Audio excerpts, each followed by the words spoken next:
समस्त पिलामानंकु संस्कृत कालांश को स्वागतम। आज आम किसी शब्दर अर्थ गुड़ी को जानी नवा।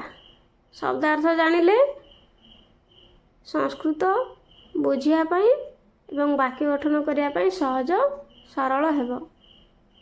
आज आम किसी शब्दर अर्थ गुड़ी को जानी नवा।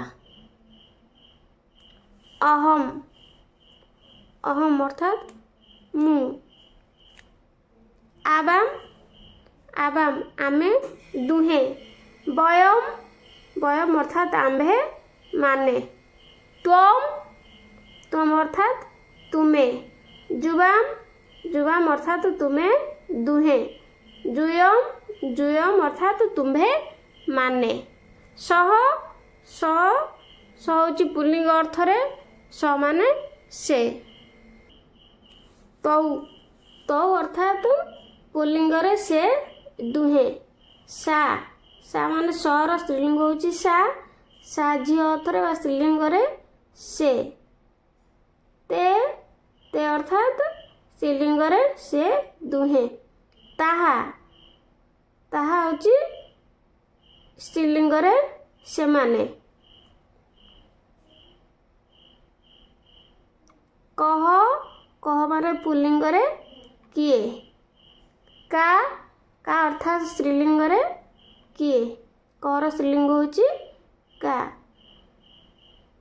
कदा, कदा अर्थात केतेबेले। किम, किम अर्थ कौन। किमर्थम, किमर्थम, किमर्थम होची कौन पाई। किमर्थम अर्थात कौन पाई। कुत्र, केउठारे। कथम, कथम अर्थात किपरि। कति, कति होची केते। भवान, भवान पुओ अर्थरे आपण। भवती, भवती स्त्रीलिंग रे बा झियो अर्थरे आपण। भवान रो स्त्रीलिंग होची भवती। तापरे आम, आम अर्थात हाँ। न अर्थात नाही, नाही अर्थरे न। तत्र, तत्र अर्थात सेठारे। किंचित, किंचित अर्थात किछि। हि, हि अर्थात कारण। च, च होची एवं ओ अर्थरे च। कस्य, कस्य अर्थात काहार अर्थरे कस्य। प्रति, प्रति अर्थ आड़कू। अत्र, अत्र माने एठारे। अत्र माने एठारे, तत्र माने सेठारे। संप्रति, संप्रति कहले वर्तमान। जावत, जावत माने पर्यंत। स्वह, स्वह माने आसंता काली। ह्य हो गले गत काली। अंतः, अंतः अर्थात मध्यरे। प्रातः, प्रातः सकाळे बा प्रातः समय। शनैहि, शनैहि होची धीरे। दिवा, दिवा अर्थात दिन।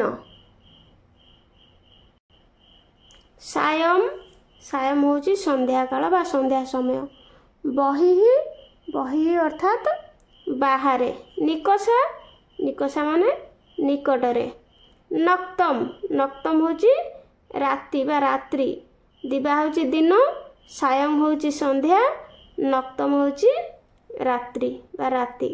अंतरा, अंतरा हला मझिरे। अंतरेण, अंतरेण होची बिना। बिना माने व्यतीत।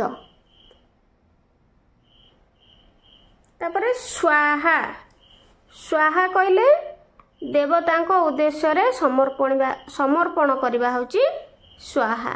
स्वधा, स्वधा कहले पितृपुरुषों उद्देश्य रे जो पिंड दान करा जाए बा पितृपुरुषों को जो कौन दान करा जाए ताकू से अर्थ रे स्वधा।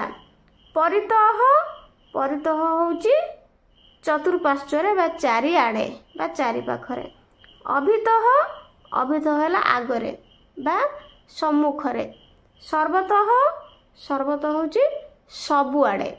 एकत्र, एकत्र होची एकाठी बा एकत्र। सकृत, सकृत अर्थात थरे। इतस्ततः, इतस्ततः होची एणे तेणे। ମନେ ରଖିବ।